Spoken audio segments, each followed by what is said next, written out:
Abra a sua Bíblia, por favor, em Atos.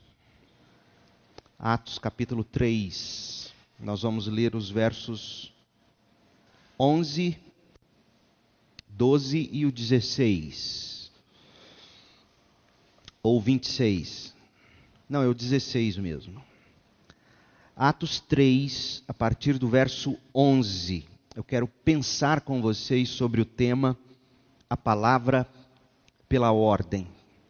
A palavra pela ordem. Atos 3, de 11 a 26. Apegando-se o mendigo a Pedro e João, todo o povo ficou maravilhado e correu até eles, ao lugar chamado Pórtico de Salomão. Vendo isso, Pedro lhes disse: Israelitas, por que isto os surpreende? Por que vocês estão olhando para nós como se tivéssemos feito este homem andar por nosso próprio poder ou piedade? Pela fé no nome de Jesus, o nome curou este homem que vocês veem e conhecem. Verso 16.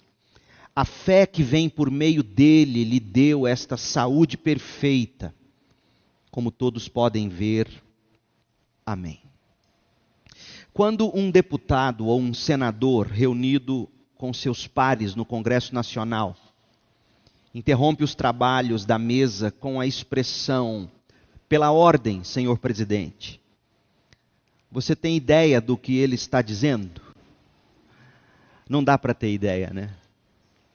Essa prática também é comum em nossas assembleias. Nós que somos batistas congregacionais, em assembleias, é perfeitamente permitido que alguém peça a palavra pela ordem. O que significa as solicitações pela ordem, questão de ordem ou à parte? Permite uma parte. Pela ordem, senhor presidente.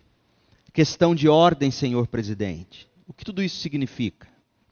A parte é a interrupção feita ao discurso ou fala de alguém que está com a palavra, a fim de que se acrescente algum comentário ou se manifeste opinião, seja essa opinião a favor ou contra o que está sendo dito.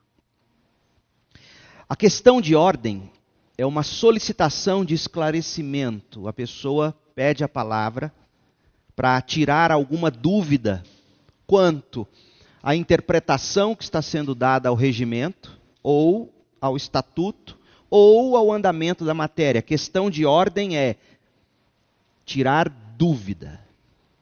E a palavra pela ordem tem como objetivo solicitar informações sobre o andamento da sessão, fazer reclamação quanto à observância do regimento ou do estatuto, apontar falha ou equívoco com relação à proposição da pauta. Tudo muito técnico.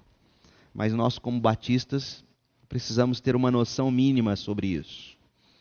Pela ordem é diferente da chamada questão de ordem. Como vocês puderam perceber, questão de ordem visa esclarecer dúvidas. Sempre que eu estou fazendo um movimento de membros, antes de colocá-lo em votação, vocês já notaram, eu sempre pergunto: alguma questão de ordem? Ou seja, alguma dúvida sobre o que está sendo feito? E a palavra pela ordem é para você manter a legalidade dos trabalhos, conforme o estatuto e o regimento. Pois bem, Atos capítulo 3, a partir do verso 11, é o que a gente pode chamar de palavra de ordem. Pedro está aqui mantendo a legalidade das Escrituras. Pedro e João, eles tinham acabado de serem usados por Deus como instrumentos na realização de um milagre. A seguir, eles tomaram o ex-aleijado pela mão e adentraram com ele ao templo. Todos estavam maravilhados. Uma onda de sussurros, de suspiros, de olhares arregalados se espalhou entre pessoas que assistiam aquela cena incomum, um ex-aleijado, aleijado de nascença, 40 anos naquele estado, agora caminhava, agora andava.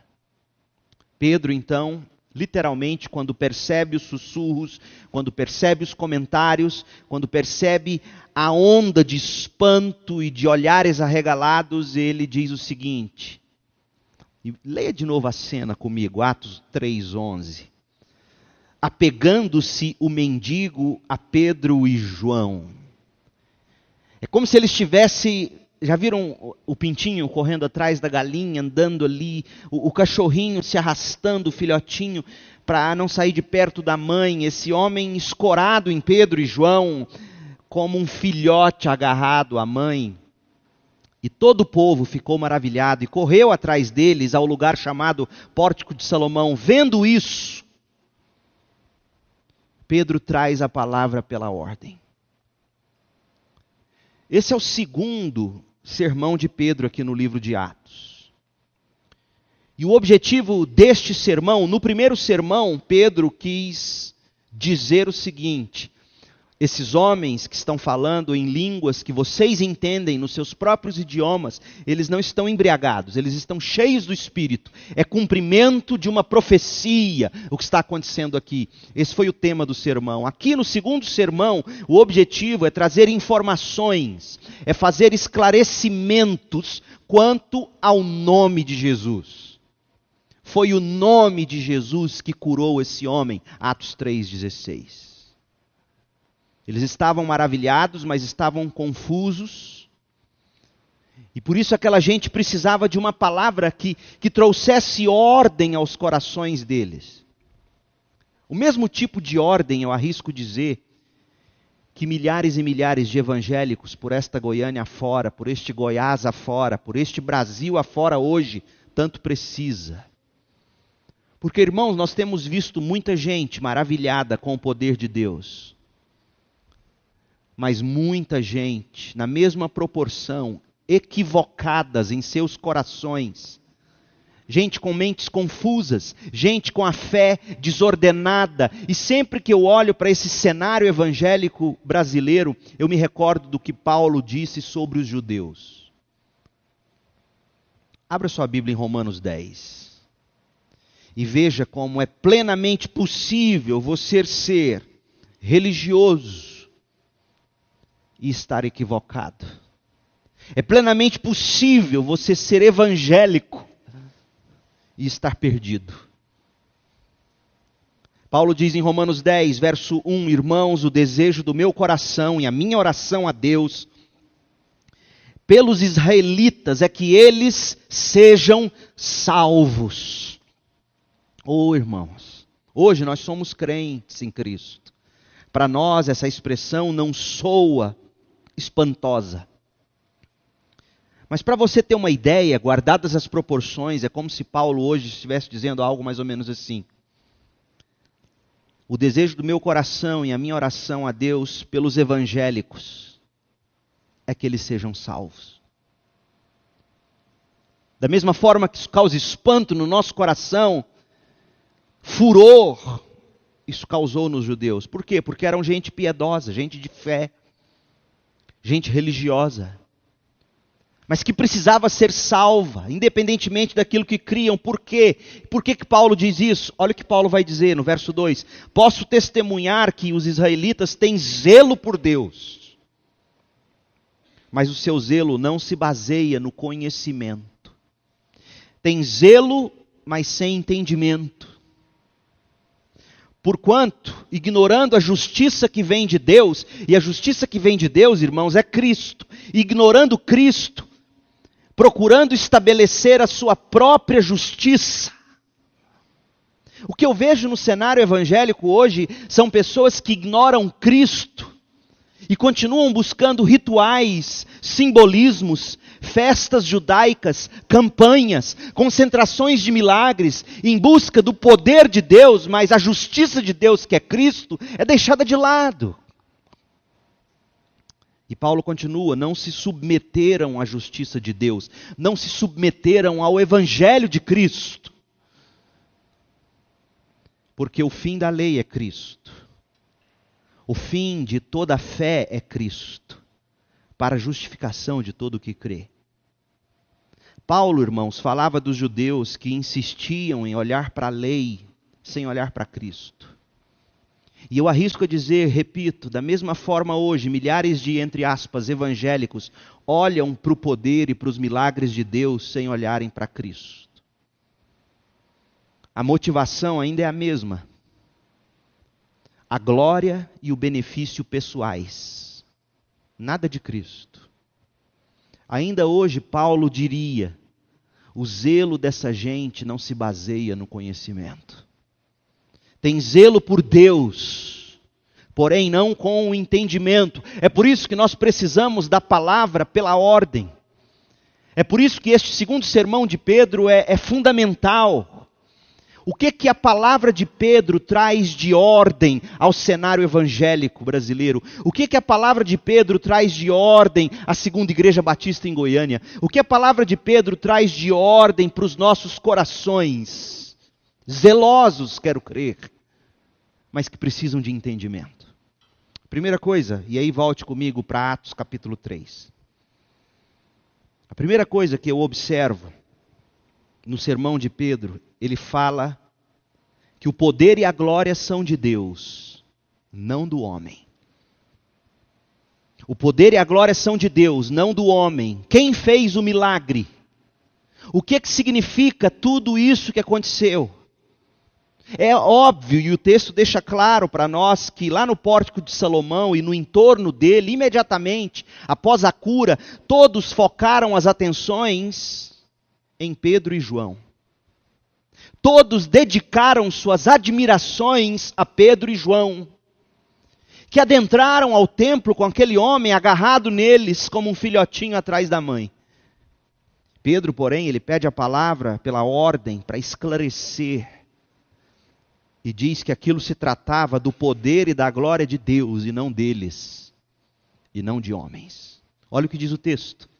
Vendo isso, Pedro lhes disse, verso 12, israelitas, porque isto surpreende, porque vocês estão olhando para nós, como se tivéssemos feito este homem andar por nosso próprio poder ou piedade. E aqui, eu me antecipo sobre um dos próximos pontos. É curioso que Pedro destaca que não foi o poder humano e nem a piedade humana que curaram o homem. Porque tem muita gente ainda hoje que acredita que a piedade é condição sine qua non para Deus operar o poder dele. Não depende de nós, gente. Não depende do próprio poder humano, nem da piedade humana. O Deus de Abraão, de Isaac, de Jacó, o Deus dos nossos antepassados, glorificou o seu servo Jesus nesse milagre. O poder e a glória são de Deus em Jesus, não do homem. O poder para curar veio de Deus em Cristo. O foco é Cristo. O foco não são os homens. A glória é dele. A glória não é do ministério A, B ou C. Quantas igrejas e denominações se gloriando do nome de seus ministérios. Ouvi de pastor, inclusive, que processa qualquer um que queira abrir o nome de igreja com o nome Vitória em Cristo. Porque virou uma patente. A glória não é do ministério, a glória não é do pastor ou da pastora. A glória não é do homem que ora, a glória não é do homem que pede, a glória é de Cristo. As atenções se voltam para Cristo. As atenções não são nem os homens que foram instrumentos no milagre, e as atenções também não é a pessoa que foi curada. Veja que os apóstolos não trazem o ex-aleijado para o centro e não criam uma campanha de testemunhos. Não existe isso. Existe o nome de Jesus sendo exposto, explicado, ensinado. Os holofotes não estão sobre Pedro e João, nem tampouco sobre o ex-aleijado.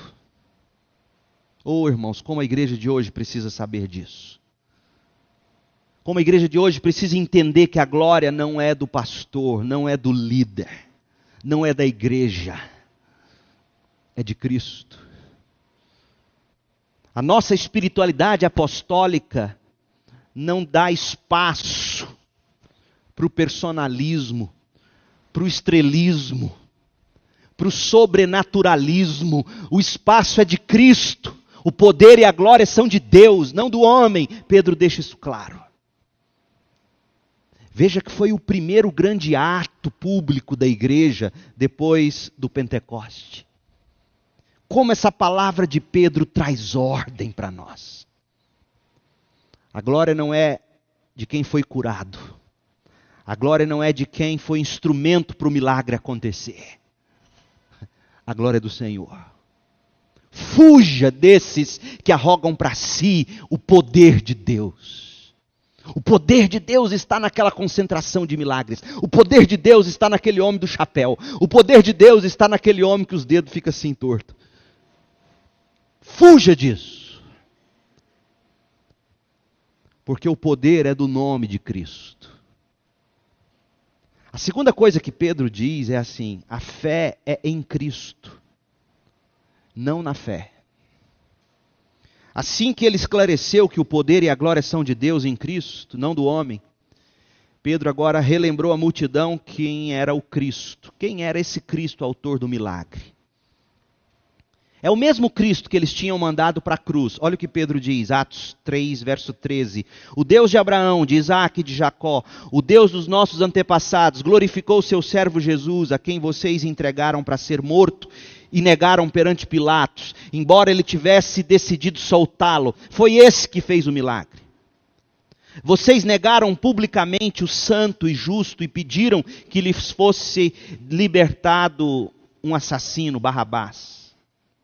Vocês mataram o autor da vida, mas Deus o ressuscitou dos mortos, e nós somos testemunhas disso, pela fé no nome de Jesus. O nome curou este homem que vocês veem e conhecem. A fé que vem por meio do nome lhe deu esta saúde perfeita, como todos podem ver. Quem salva, quem cura é o nome, não é a fé.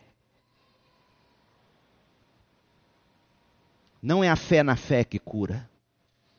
Eu sei que é preciso ter fé para que haja salvação, é preciso ter fé para que haja cura. Mas fé no sentido de confiar, fé no sentido de pedir, de se entregar. Mas não deixe de notar aqui no texto, no verso 16, que até a fé veio do nome.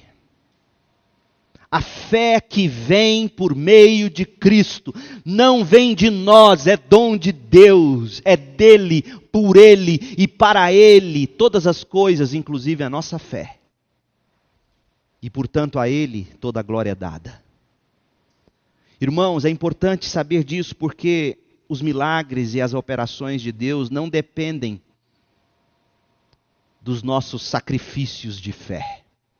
Oh, irmãos, eu sei que eu estou dizendo algo muito chocante. Não depende do seu sacrifício de fé. Pensem comigo sobre o tamanho do grão de mostarda, por exemplo.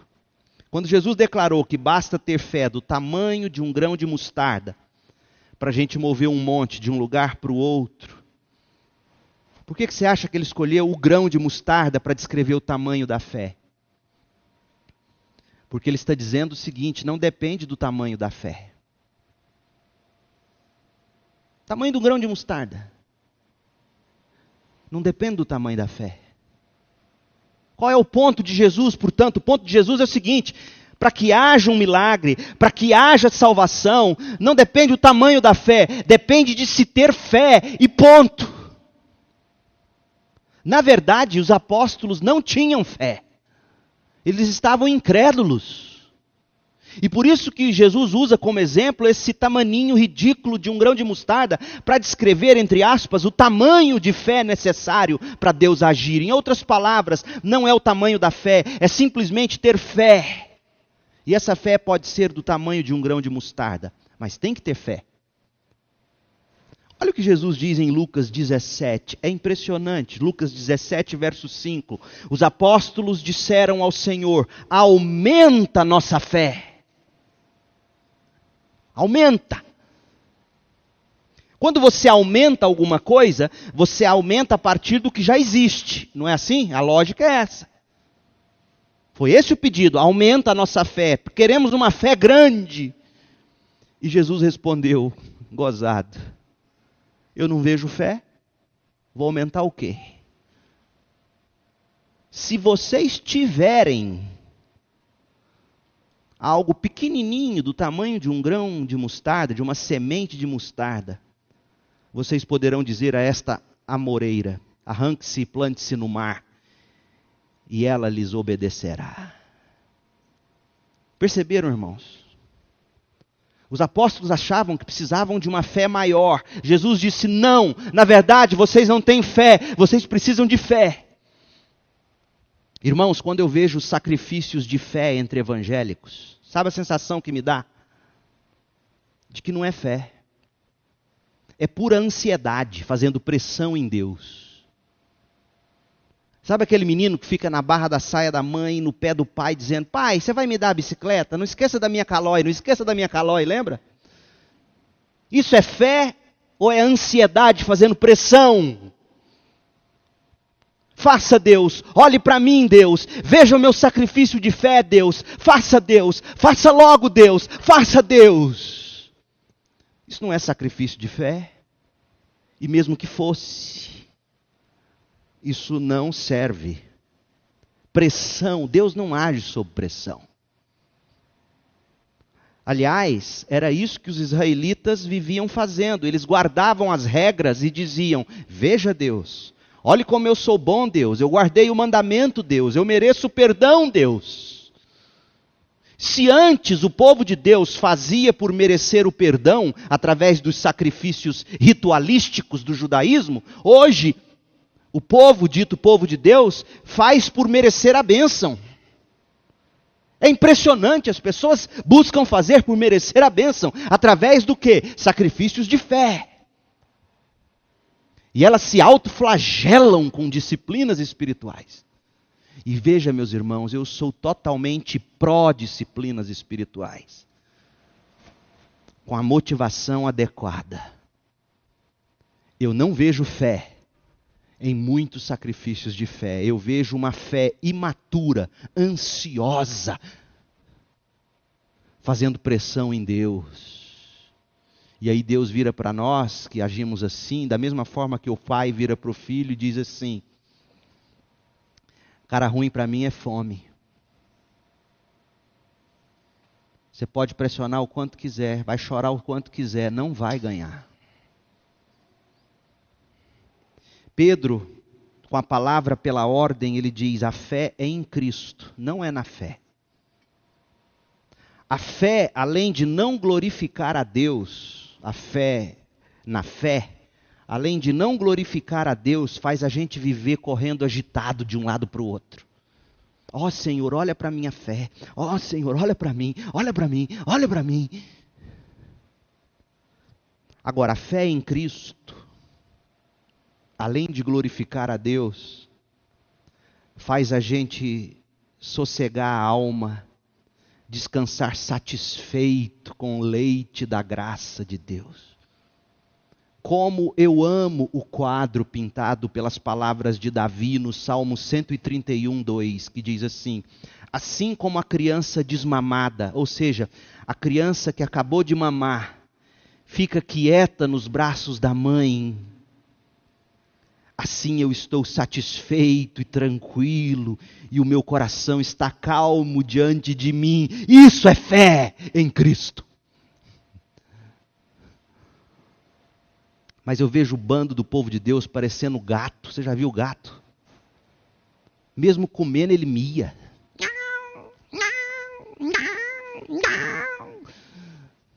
O bicho ruim. E eu olho para o povo de Deus, eu vejo um bando de gato miando com barriga cheia. E vem Pedro e diz, a fé não é na fé. A fé é em Cristo. A fé na fé nos faz correr agitados, miando igual gato. Mas a fé em Cristo nos faz deitar no colo de Deus como criança que acabou de mamar. Satisfeita, tranquila, com o coração calmo.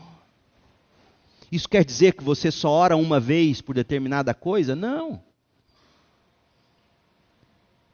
Ó Senhor, o Senhor sabe que o desejo do meu coração é isso que eu tenho pedido. Mas seja feita a tua vontade. Se não é esse o desejo do seu coração, inclina meu coração para os desejos do seu coração. Isso é fé em Cristo, não é fé na fé.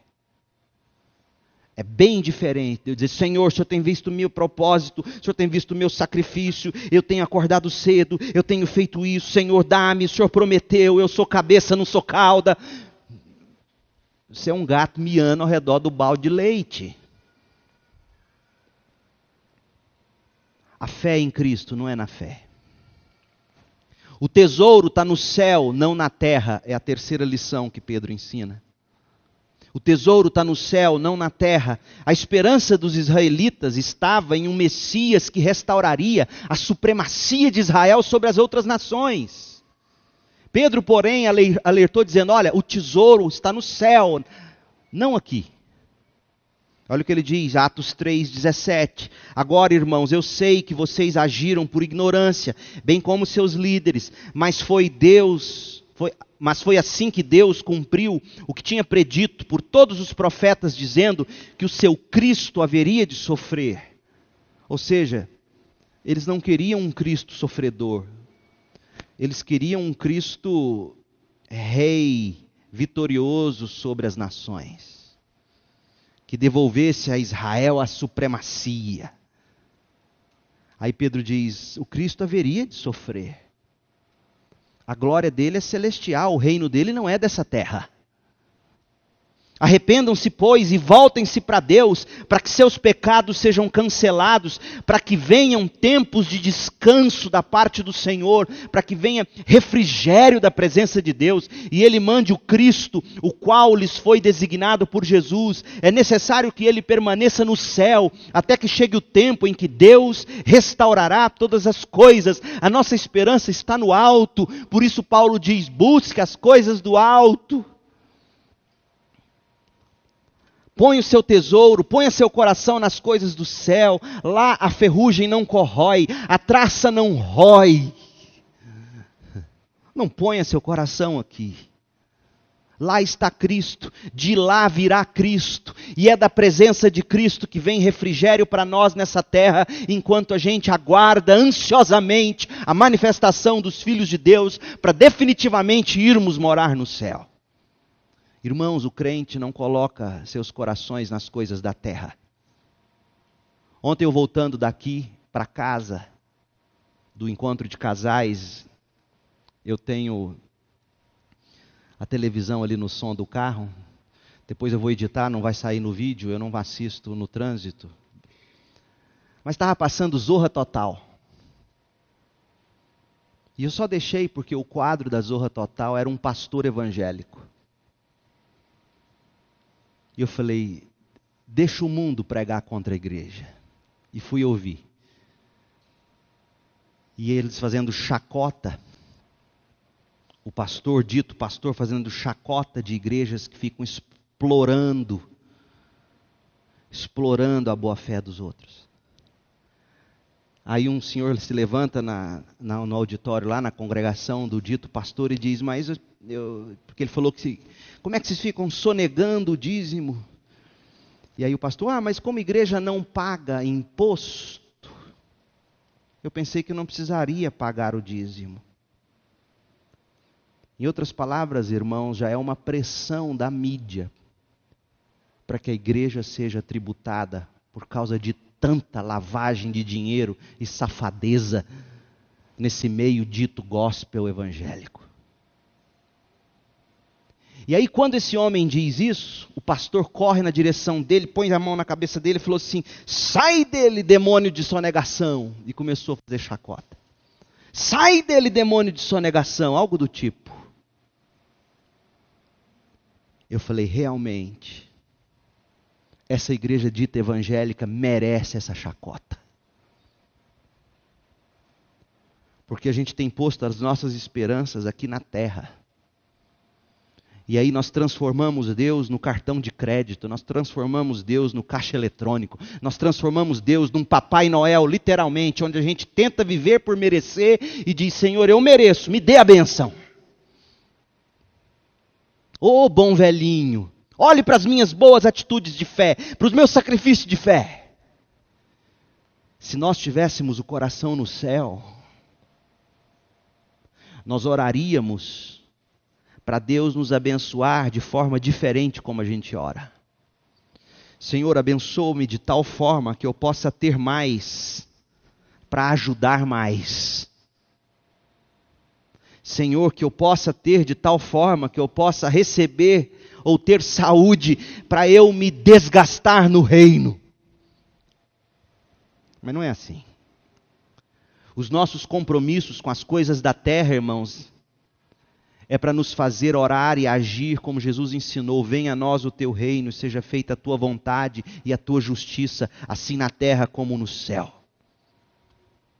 O tesouro está no céu, o tesouro não está na terra. O tesouro não consiste em Deus transformar o povo evangélico como maioria no Brasil, que vai eleger presidentes, senadores, e vai transformar esse Brasil num mundo evangélico. Não, essa não é a esperança.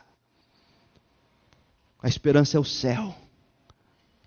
E enquanto lá nós não chegamos, a gente leva o maior número possível através dos nossos atos de amor, de cuidado, de justiça e de proclamação do Evangelho. E a última coisa, a espiritualidade é regida pela Bíblia, não pela experiência. A espiritualidade é regida pela Bíblia, não pela experiência. Pedro termina o sermão dele em Atos 3, a partir do verso 21, corrigindo o equívoco messiânico dos israelitas, usando o Antigo Testamento. Ele diz, olha, o tipo de Messias que vocês esperam não é o tipo de Messias que o Antigo Testamento prometeu.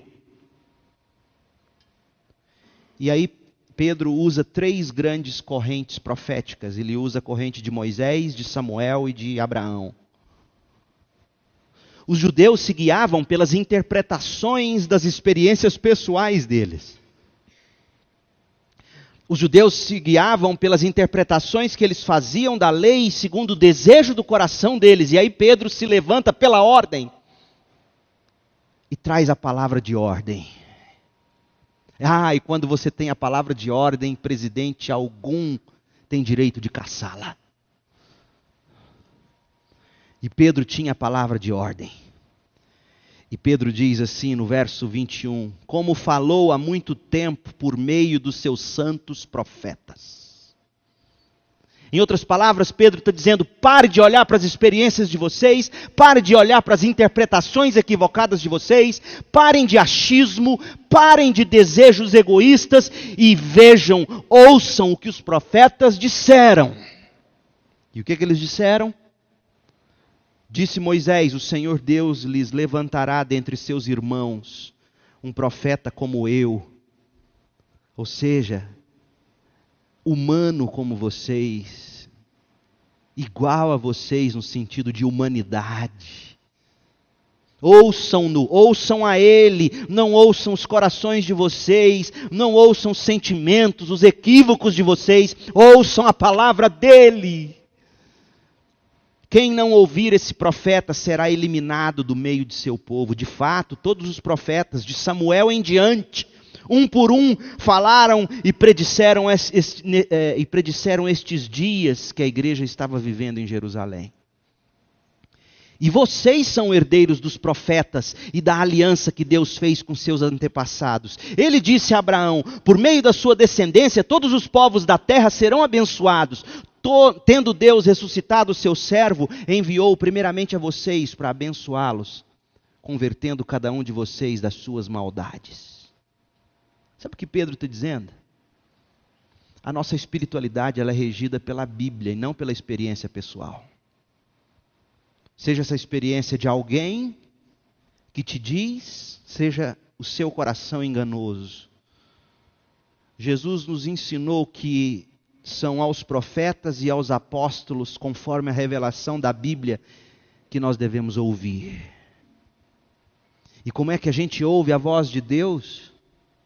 Leitura bíblica devocional, estudo bíblico pessoal, cursos da escola bíblica dominical, exposições bíblicas do púlpito da igreja, pequenos grupos. A nossa espiritualidade não se aparta da Bíblia para buscar experiências. A espiritualidade que se aparta da Bíblia para buscar experiências torna-se misticismo. É na Bíblia que Deus corrige o nosso foco e é na Bíblia que Deus se manifesta a nós. Eu gosto de 1 Samuel 3:21. O Senhor continuou aparecendo em Siló, onde havia se revelado a Samuel por meio de sua palavra. Deus se manifesta pela palavra. A nossa espiritualidade, portanto, é regida pela Bíblia e não pela experiência. Nestes dias de confusão, irmãos, a gente precisa da palavra de Deus para trazer ordem. Ordem ao caos evangélico, ordem aos nossos corações confusos e caóticos. E Pedro se levanta pela ordem e diz: o poder e a glória são de Deus, não de homens. A fé é em Cristo, não na fé. O tesouro está no céu, não na terra. A espiritualidade é regida pela Bíblia, não pela experiência. Que Deus nos abençoe, tornando-nos crentes e igreja assim, tendo a palavra como ordem. Oremos. Deus querido, em nome de Jesus, agracia-nos com este entendimento. Agracia-nos com este ensino de Pedro, de forma que ele habite o nosso coração, encontre espaço nas nossas vidas, de forma que esta palavra nos molde o entendimento, dite as nossas condutas, como igreja e como crentes. Nós oramos em nome de Jesus, Pai. Amém.